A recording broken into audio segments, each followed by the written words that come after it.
અમે અહીંયા 40 વર્ષથી આવી છીએ અને અમારો આ શ્રદ્ધાનો વિષય છે. આ લોકોએ જે કાર્યવાહી કરી કોઈ સમજ્યા વગરની કાર્યવાહી કરી નાખી.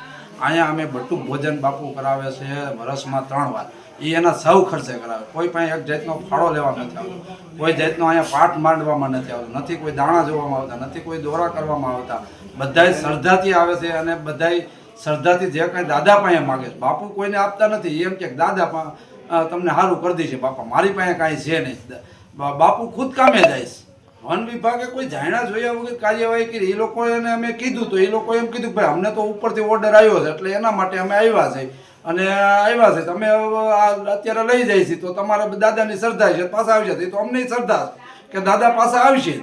આ 40 વર્ષ જૂનું મંદિર છે. અહીંયા રાપડો હતો, પહેલા રાપડો હતો. સોસાયટી વાળાએ એમ કીધું બાપુ અમે તમને આ જમીન લઈ દઈશ, પણ બાપુએ એમ કીધું ના દાદાને અહીં બેવું છે, દાદા મને ગમે ત્યાંથી કમાણી આપશે અને એમાંથી હું લઈશ. કોઈ જાતનો ફાળો કરીને આ મંદિર નથી બનાવ્યું. જેમ બાપુએ કમાણી કરી અને દાદાએ આપ્યું છે ને એમ આ મંદિર બનાવ્યું. અહીંયા પહેલા રાફડો જ હતો, આ મંદિર નીચે જ રાફડો હતો. નહીં તો બાપુએ મંદિર ક્યાં બનાવવાની જરૂર હતી? એને ક્યાં કોઈ જરૂર છે?